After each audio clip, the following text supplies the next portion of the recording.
Obviously not the end result you were looking for this weekend, but how do you feel like the team performed through everything that went on against Bowling Green? Well, it was a playoff atmosphere. They're one-shot hockey games. I thought we did a lot of good things, a lot of good effort. Maybe want to clean up a couple things from an execution standpoint. There's not much separation, equity, a lot of equity in our league.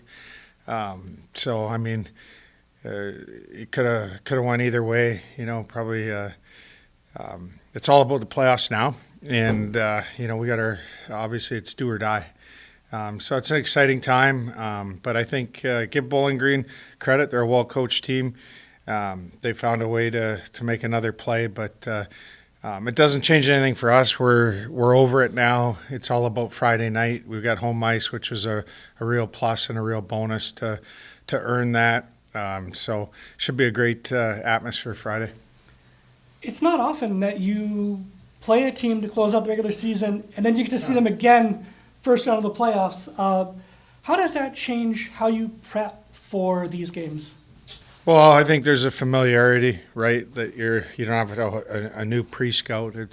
You probably would evaluate and show video and get ready for your next opponent. And instead, you're showing video and then you're getting ready for the same opponent and make the adjustments accordingly.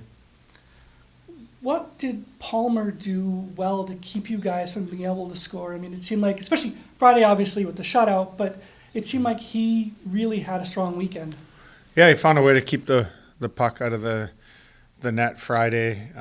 We're up 3-2, missed a face-off assignment, had plenty of chances when it was 3-all, and then they made a play in overtime. So. Obviously a tough no call to say the least. I mean, it was crazy to be honest with you. We still see, Steven, Max, Isaac be such leaders for this group. What do you like and where their games are at this point in the season? Well, your leaders need to be your best players, and they've carried a lot of the load for us, especially early, helping bring the freshmen with such a big young group. And a new group. So they've been really good for us. We've had a lot of bright spots. It's so funny. You sit and you talk, and maybe we're obviously, when you're that close to winning a championship, the guys want it, the staff wanted it. Want to bring that to our fans and to our school and alumni. But, having said that, I've done a lot of really, really good things, and it's all about this weekend now, and it's a great opportunity. It's winning 4 hockey games, and you get in the tournament. So, right now, it's obviously they're a formidable opponent. It could very well go 3 games, but we just have to, you make one more play each night, or I think we played, probably deserved better Friday night. But you're sitting there having a whole different conversation. Everything's roses, but the reality, it's not roses whether you won or you lost. It's about Friday night. It's where it's do or die now. So that's kind of the mentality, really, and that's really, if you're a competitor, that's where it is. It's all about the next game and the next day and getting back to it today and practice and trying to improve on some things.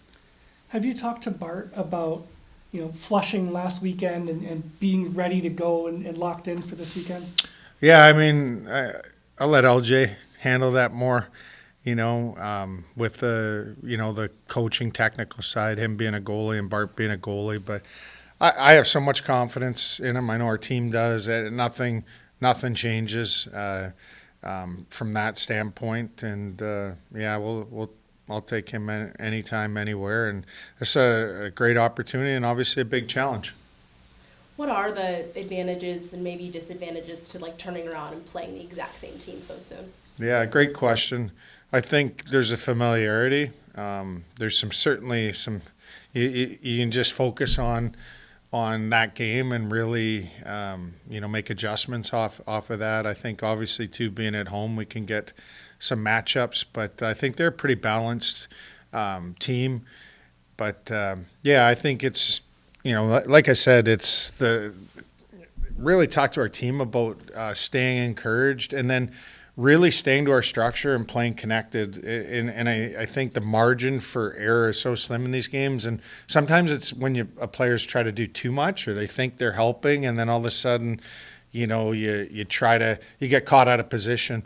And then that usually leads to something that is not good, whether it's a penalty or a goal or a scoring chance, loss of momentum, turnover, what have you. So I think that's a real big message for our group is just staying positive and patience. We're a young team that sometimes it's like pool. Like it's not what you make. It's what you give up, and you don't want to leave the 8 ball near the corner pocket. You have to have some patience, and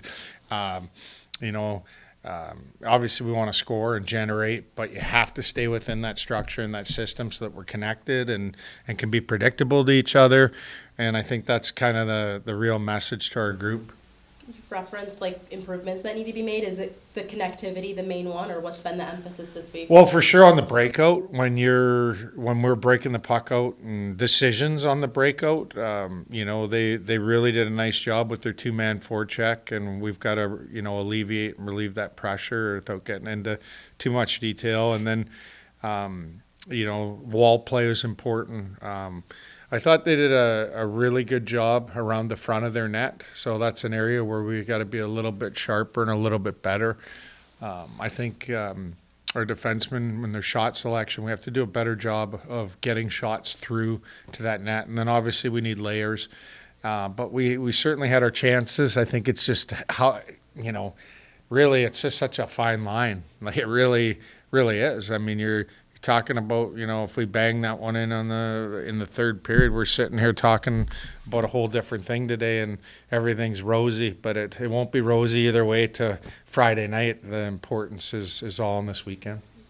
And then you also said something like you gotta play to your identity as Michigan Tech hockey. Yeah. And I mean, I'm new to you guys. I mean, how would you define that Husky hockey, and how important is that going to be this week? Yeah, I think we play an aggressive style. I think our forecheck is there. I think we're a disciplined team, and I think we've been really good on special teams. We've got to dial our special teams back in.